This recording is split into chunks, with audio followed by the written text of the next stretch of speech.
Welcome to the College Football Bros, the podcast asking, are you in or out? And now, here are your hosts, Michael, Ryan, and Trey Newman.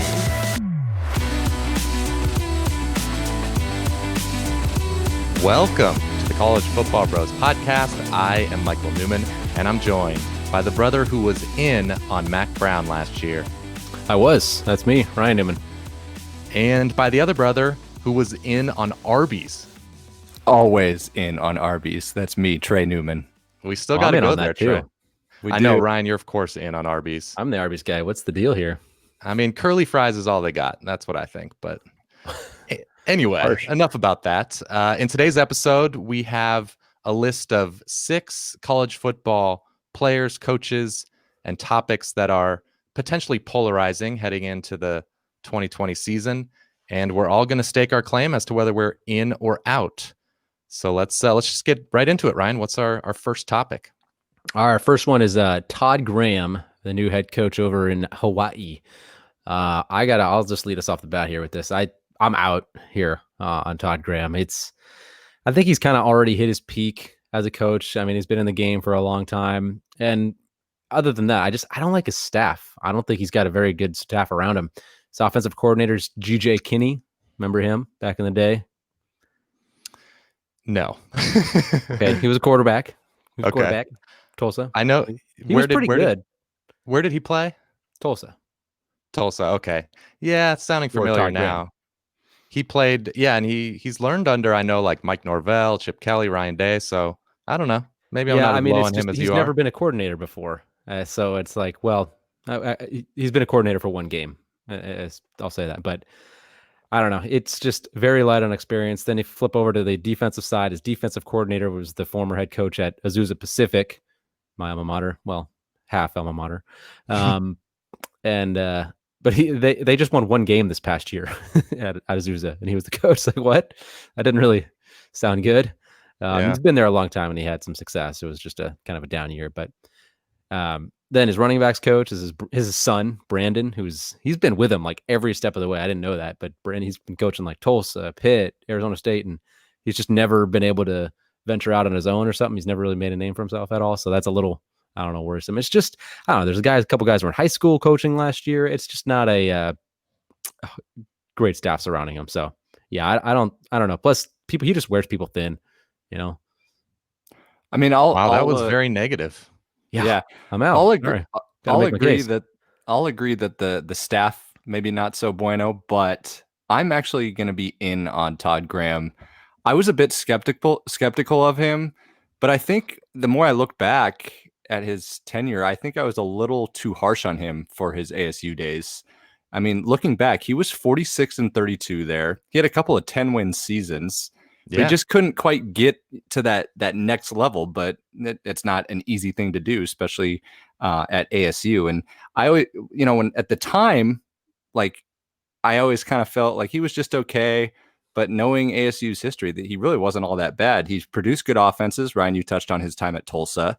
That's going to obviously fit in Hawaii. He took a couple years off, visited some of those NFL and college coaches, kind of got refreshed. He analyzed a lot of his ASU tape from his career there, and I'm actually more in than I thought I would have been. Yeah, I'm in as well. It's definitely the first time you heard of the hire. It was weird. It seems like a weird fit, his personality going to Hawaii, but yeah, I'm just in because he's been a good coach pretty much everywhere he's been, and like you said, Trey, that ASU tenure gets underrated. Like he didn't need to be fired. He went 7-5 his final regular season there.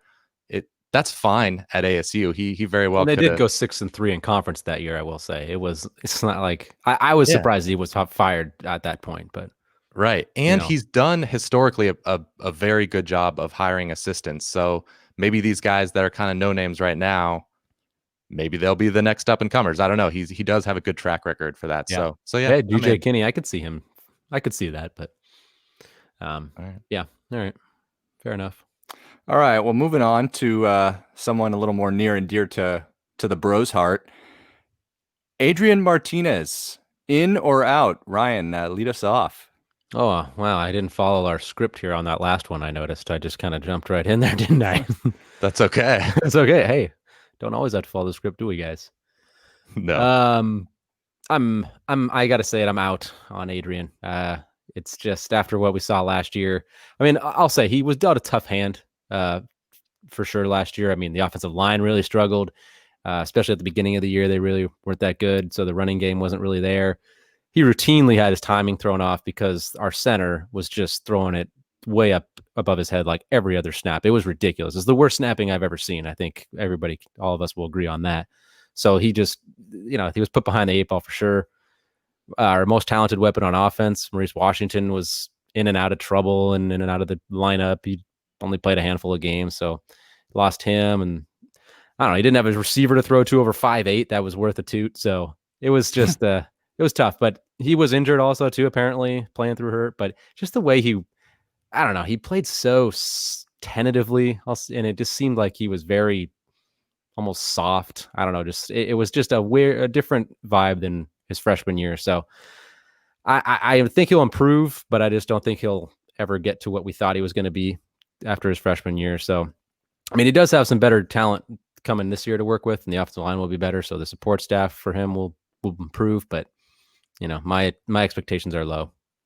Okay. I'm going to say in on Adrian Martinez. It's because of everything you said about last year. Like after his freshman year, we were all so hopeful, obviously, and not just, Nebraska fans. It was, bettors were hopeful with the Heisman odds, and everyone thought that he was going to have a really big year. Obviously it didn't happen, but there's tons of explanations as to why it was so bad. I mean, you just listed off most of them, and just to get into more specifically with he had a knee injury that caused him to miss a couple games, and he had off-season shoulder surgery after the season. So there were real injuries there explaining it. And, he's got his whole offensive line back. Not that it's going to be great, but it should be better. It was better towards the end of the year. Like, right. It was. They tore up Wisconsin on the ground actually in the end of the year. So, yeah. There you go. So, I'm not saying he's going to be a Heisman contender, obviously, but I think a top 5 quarterback in the Big Ten, maybe. And that's pretty good. Yeah, I'm Team Adrian. Ryan, you made the first half of your argument was kind of giving reason of why, you could be Team Adrian. I know where you were going with it, but he's got, like, just as a person, he's got a great head on his shoulders. Seems like a good kid. People are just kind of writing him off. And when people do this, I like to kind of buy low. And Frost has said when the head coach time after time sticks up for him, of course the coach is going to stick up for their player, but he has come to bat for him, even though he's recruited good quarterbacks behind him, but he's Team Adrian, and he's saying the things like he was injured, he was dealt a bad hand, all the injuries. And the biggest thing was the thing you brought up, Ryan. Like, if Michael Vick was back there and he had to catch these balls out of the air, like he wouldn't have done that great. Like, when you lose a second on a play, that makes a huge difference. So I'm not saying he's going to be the savior or anything, but I'm looking for him to rebound. Yeah. Hope so. And Scott Frost too, like the fact that he's going to bat for him is also good, because every coach or every quarterback that Frost has coached has been really good. So hopefully Adrian, isn't the exception. I mean, his freshman year was pretty darn good. So exactly. We've seen it. We've seen it. I guess good already. Yeah, cautiously optimistic. Yeah, I'm trying to be super cautious. Okay, next topic we have here is the early signing period. Trey, are you in or out on that? So I'm actually out. The timing of it makes sense, especially for the players. It comes right after most of their official visits during that season.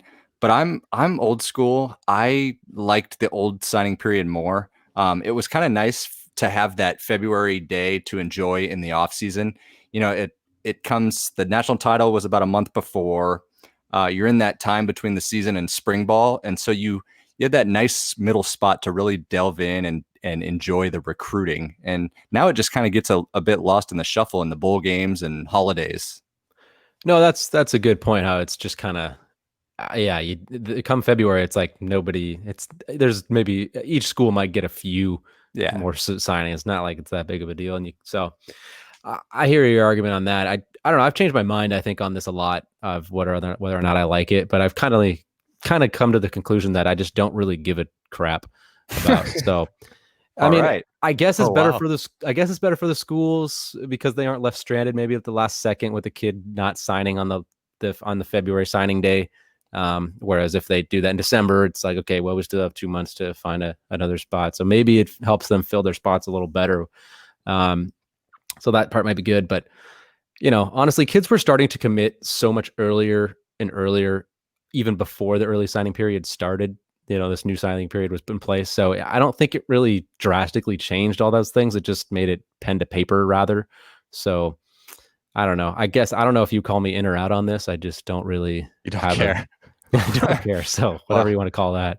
Yeah. I mean, I can see that because there's pros and cons for both the players and the coaches. I think. So I don't think there's a clear answer here. So I'll just like Trey, I'm going to answer as a fan. As a fan, I'm out because I loved that early signing or the National Signing Day just being one day. It was like Christmas. So yeah, I'm out.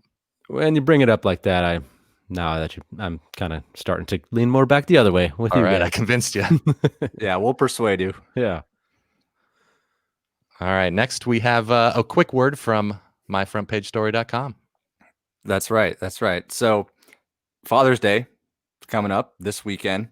Your dad, he loves the newspaper. Everybody's dad really does. So give him the cover story he deserves for being an awesome dad at myfrontpagestory.com. So here's how it works. You talk to a writer about your dad for about 10 minutes. They write an awesome story on him and they send it to you. He'll love it. It's a great gift to give. It's fun to look at, fun for them to hang up in the house and look at from time to time. That's myfrontpagestory.com. There's the promo code BROS20 for 20% off your order. Myfrontpagestory.com, promo code BROS20. All right. Awesome. Yeah. Last minute gift idea, or even if, could be for a grandparent, could be for your mom, anybody. It's a great gift. Birthdays too, man. There you go. Okay. Continuing in or out. Who's next, Ryan? Yeah, we have Justin Fuente at Virginia Tech. Michael, I know what you're in. I know. Yeah, you already know. I feel like maybe we talk about Justin Fuente too much because I feel like I've done my spiel on him a lot. Yeah, you have. I'm in on Fuente. Obviously great job at Memphis, great first couple years at Virginia Tech. And things have not gone well the last couple years. I'm sure, Ryan, I have a feeling you're going to be out, so I'll let you touch on thanks on what exactly has gone wrong. But here's why I think it can kind of turn back around. You got Hendon Hooker coming back. I think he's one of the most underrated quarterbacks coming into the season. 19 returning starters. There's a ton of talent on the team. So they have a chance to be a top 20 team, maybe win 8 or 9 games. And that could kind of just reverse that, any negative momentum there is around the program. So you just mentioned they could win 8 or 9 games. I think they need at least 9 to, reverse the mojo that's been happening there. Fans, they got to be national spotlight, really in the national picture for people to get their eye on them and change the view of what's going on there right now. Because I'm out. Yeah, by the way, I'm out on Fuente. yeah, figure. I think he's on a thin thread and he's just hanging by a piece. And I think it's going to come ending here pretty soon. We've talked about it, but they've had a mass exit of transfers. They have maybe a lot of starters back, but they're not going to have a ton of depth behind them. So many people have left. Horrible recruiting class, brought in 70 something this past year. This next year is in 58th. They're not recruiting much better for the following year. So it's just, they're going to run short on talent.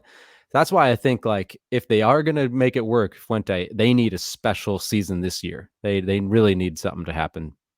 That's the recruiting is super, super concerning, especially that, he can't afford another class like last year. So that's a major concern. I am scared of that. That is a concern, but I'm in, but I will fully admit that, kind of like you're saying, Ryan, 2020 is a huge season for him. I'm going to kind of chalk up 2018 as just kind of a bad outlier. Last year, they really just finished really well down the stretch. They were 6-3. Those 3 losses were really tight. And it doesn't take much in the ACC to kind of get back over the hump. Obviously, Clemson's kind of head and shoulders, but there's no reason that they can't compete for that second or third spot and be relevant in the ACC. He also flirted with Baylor this offseason, and people kind of thought he might take that. So if I'm a Hokie fan, it might be a little encouraging that, he didn't jump ship. He stayed the course. He probably likes what he's got coming back. So I think there's some optimism in Blacksburg because they're going to be like a fringe preseason top 25 team. So there's definitely some legitimate hope for this year, but for the future, like you're talking about, Ryan, that recruiting's a little scary. So 2020 is huge. Yeah. 20 this year, he might kind of have to win the Coastal or at least come close because I think they need 10, 11 wins for him to. Whoa, you're going crazy now, right? Now you're getting crazy. 11 wins. At least 10. How about winning the Coastal? You got North Carolina. Well, but it's, I don't necessarily think winning the Coastal is going to do it. Depends how it looks, I'm sure. Depends how it looks. Like it could be a Pitt type of division winner, and it's like that doesn't really do much. So true. They need to be legitimately. I think they need to go 15-0. I think I really do. Yeah, they might as well. All right. Point taken here. No. What's next, Trey? All right. Now we'll go to a player, another quarterback down in the SEC. Bo Nix. Ryan, in or out? Yeah, you guys know I'm in on Bo. I'm not going to try to sit here and convince you that his freshman year was amazing or anything, but good. I think at the same time though, it's maybe people are a little too harsh on his year. He had 58% completion percentage, almost 7 yards per pass attempt, 23 total touchdowns to just. Are these supposed to be arguments in favor? I'm saying it's not horrible. I'm not. It wasn't horrible. I would say it wasn't horrible. So if he that's a true freshman in the SEC we're talking about here. So yeah, I think it's fair to say he's going to improve from his freshman year. Seth Williams comes back, who's a potential first round pick at wide receiver in 2021. That's a big time player. And I just feel like for him to go to, if he improves a little bit, I think he'll move into that good category, that good quarterback category. Right now he was below average. I'll admit he was probably below average, but it's not going to take a huge jump for him to move into, he's a good quarterback. So I guess I kind of disagree there. So I'm out on Bo Nix. I think people are expecting a really big leap. I saw Reggie Bush. I mean, maybe I'm building a straw man argument here, but Reggie Bush put him in his top 5 quarterbacks in the nation. Yeah, that was not aggressive. Good, Reg. That was very aggressive. I'm in, but I'm not that in. No, I know. No, few people are, but no. I mean, okay. So you made some good points. The excuses. He was a true freshman. Really tough schedule for Auburn, but there are true freshmen that put up really good stats just last year. Jaden Daniels at Arizona State. You got Sam Howell, North Carolina. Keaton Slovis, USC. So I'm no longer different schedules there. No, it's true, but much different stats. I don't think schedule explains it all. So I'm no longer. I guess I'm not as forgiving of a poor freshman year, but that doesn't mean he can't. I mean, obviously, I think he's going to take a step forward, and he does have a lot of talent, but I'm just not so sure that it's just going to be some massive jump like a lot of people are expecting. Because I kind of put him in the category of, I think he might be better than certainly one of these guys, but Ryan Helinski, Max Duggan, highly recruited true freshmen that had statistically kind of bad years. One of those guys is probably going to make a massive jump and be a good quarterback, but I think a safer prediction is just kind of a more modest improvement. I'm also out as well. There was just a lot of hype, and there was actually even more hype after that first game last season when they played Oregon. Remember that last drive? He got that clutch first down, and then he threw the winning touchdown pass. So that set the bar really high. And maybe I was just kind of buying in too much, and he never really lived up to that the rest of the season. I mean, he has moments, he wasn't awful. Yeah. And I look at Auburn. I was just kind of looking at their season win total. It's set around 8.5. So they're looking at a 3 or 4 loss season potentially. So odds makers in general aren't super in love with him. And I know it's not just him winning all the games. But defensive line loses quite a bit. Defense loses a lot of talent. So there's a lot of factors. I'm not putting it all on Nix. But there's no reason, like you guys said, that he can't take a leap in his second year. But I kind of am prone to this too, is that a lot of us, we always just kind of assume that they're going to take the next step, and that they don't always do. I mean, look at the guy we talked about earlier, Adrian Martinez. After his freshman year, you kind of thought star, and there was a litany of reasons why he didn't, but it's not a guarantee that you're just gonna all of a sudden gonna take that next step. And not to mention the SEC has a full year of tape on him. So you guys know I'm a Gus Malzahn guy. So hopefully he can sprinkle some dust on him and make it work.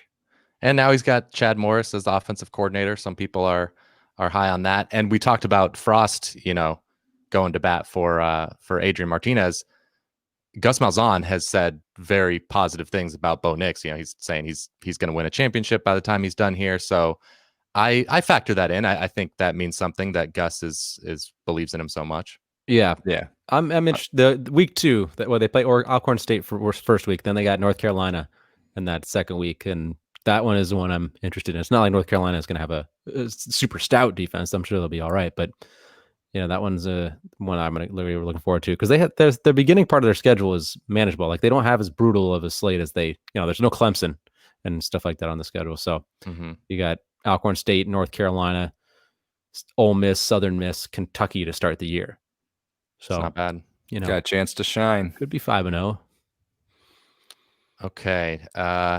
Next topic we have here is a potential one-time transfer exception where players maybe will be able to transfer and not have to sit out. So, Trey, are you in or out?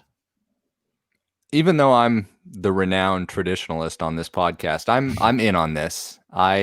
Coaches, we've talked about before, coaches can leave jobs whenever, and that seems to happen even more frequently than it had historically. So why couldn't a player that was recruited to play for that coach leave right after? And that's one scenario. Things can also change with the kid's family, maybe back at home, and he needs to move closer to home. There's just a variety of circumstances, but players shouldn't, in my opinion, be held hostage by the rule. And I'm for a one-time transfer exception. I agree, Trey. You use the same word that I was going to use, a hostage. It's just like, it just seems like, I don't know. I don't feel like NCAA or anybody should be in the business of trying to hold kids or punish them from going to wherever they want to go. If they have the grades and they're accepted, they can go anywhere they want. And I just don't see the point of, I don't know. I just see this rule as an outdated, stupid rule. It just needs to be changed. It just hasn't changed because that's just the way it's been for so long, I guess. Trey brings up the coaches leaving all the time, but it's just, these are kids, man. Like, I transferred after my first year. Like, I didn't enjoy the school I was at first. So it's like, this is going to happen. Why would you hold a kid against? The kid was like 17 years old making that choice of where he's going to go to school. Maybe he just chose the wrong one. So give him the right to be able to leave. And if he still wants to play, don't harm him for that. So it's just not fair. It really isn't fair. Yeah. The more time that passes, I think the more clear that becomes to more people. It's just all the arguments against it are just kind of paternalistic or not really thinking about the players and it's all about freedom. The convenience of the coaches and the fans. And it's just like, you know what, tough noogies, like, get over it. Tough noogies. We need to deal with it. Ryan said toot and tough noogies on this podcast. Well, Michael censors me, so I gotta. Hey, there's no transfer portal in the real world, guys. You got a job, you got to stay there. You can't quit your job. And we all know that. Sure. And also, I just think a good thing about it, I'm in, if I didn't already say that, obviously, is that just as the fans, I think it's better because instead of like last year, instead of Justin Fields either sitting out at Ohio State or just being on the bench behind Jake Fromm, he was entertaining us. He was having an incredible year. So I guess I'll ask you guys, what do you think? Do you think the big schools would benefit the most from this? Or would it be, because you can look at it from multiple ways, right? It's like a lot of those kids that go to top level schools maybe don't quite work out, transfer to a lower level. And, if they can play right away, that's good for lower schools. But at the same time, if you got there's a lot of kids that are trying to transfer up, somebody that's dominating at a G5 school or something might try to take his luck to the SEC if he doesn't have to sit out a year. Yeah, I mean, we've seen I think you said it right there. It's just, I think it goes both ways. I'm not sure. It seems kind of like a net neutral to me because I can think of examples just right now off the top of my head of grad transfers like Joe Burrow, although he was leaving Ohio State, but he helped out a big school in LSU. Yep. And then you've got a guy like Shane Bayshell going from Texas to SMU. He's helping out the little guy. So I don't know. And there's a lot of those guys that are like stars in the G5 or even mid guys in the Power 5 that transfer to that bigger school. And they don't really end up panning out. Like people automatically think, oh, it's a home run. Like the top 5 or 6 schools are just going to dominate this. Like, yeah, they'll benefit, but I think those guys that maybe would be, 3 stars that are at a big school, and then they get to go down and showcase their talent. Maybe if they kind of go to a different school, and they might pan out just as well for them there. So I think it can work both ways, honestly. I'm gonna say that I think it benefits the bigger schools. I think it would benefit them a little bit more, just because they essentially have their choice. Nobody's gonna choose. I mean, the kids that are leaving their school aren't really a factor. Like they are not good enough to play at the top level school. They're not really losing much, but they can gain from the small schools. Like they're better players, whereas they haven't necessarily been doing that as much in the past. You know what I mean? Yeah, but I mean, kind of a checkmate answer I have here to that is Nick Starkel going to San Jose State. So now he's going to win a Heisman there. He was at 2 Power 5 schools. So whoa, yeah, whoa boy. I don't know how you're going to recover from that, Ryan. Yeah, I'm going. Wow, you got me, Mike. Sorry. I make fun. But Nick Starkel was good at A&M, so he had his moments. Yeah, I was stunned he didn't get the job. Yeah, when Jimbo Ryan still thinks he should be over QB over Kellen Mond. Yeah, it was definitely a surprise at the time, a big surprise. Yep, everybody anticipated Starkel. Yeah. Okay.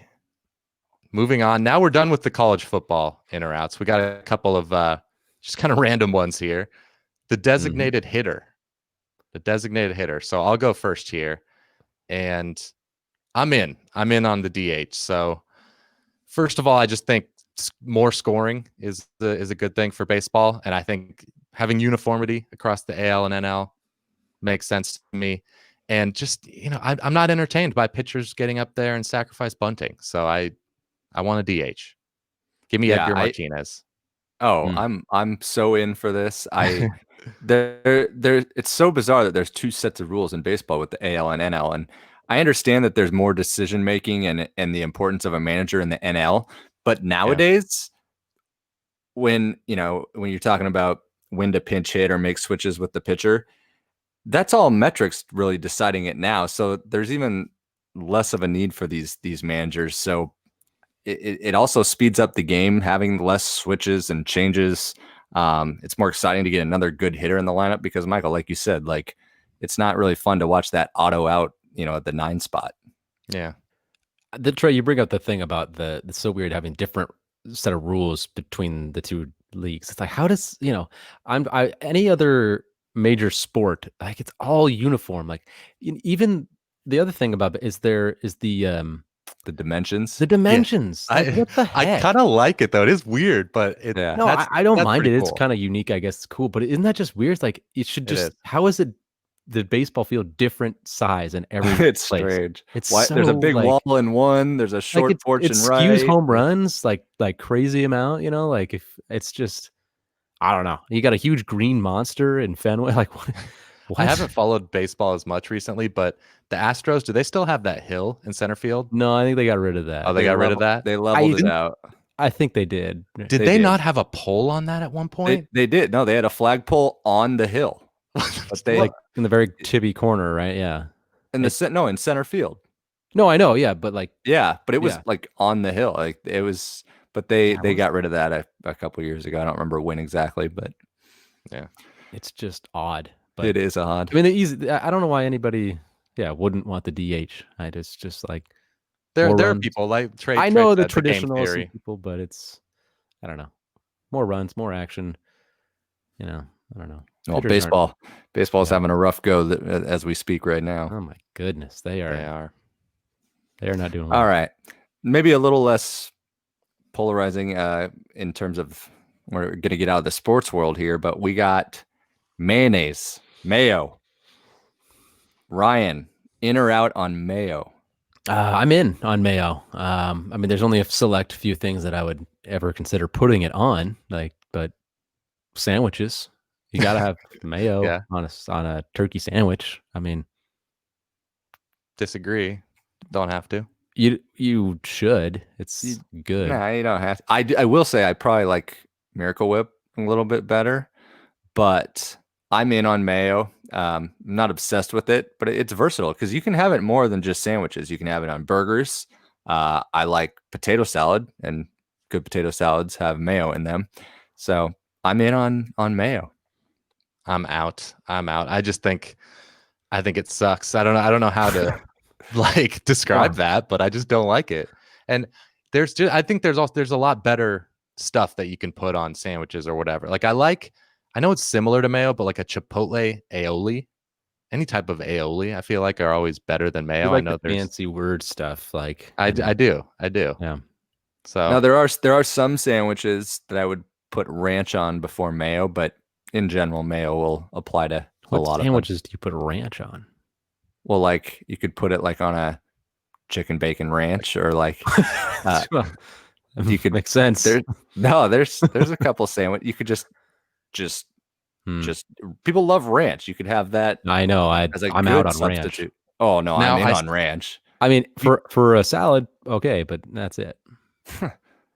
Now, I say I don't like mayo, but I'm pretty sure a lot of the things, like at Subway, the Chipotle Southwest sauce, that's probably, I don't know what it is, like but 99% mayo. Yeah, it's probably mostly mayo. But I don't like straight mayo. Okay. All right. Sure. All right. That'll do it. That is the College Football Bros podcast, in or out episode. Remember to subscribe in your podcast app. Give us 5 stars there.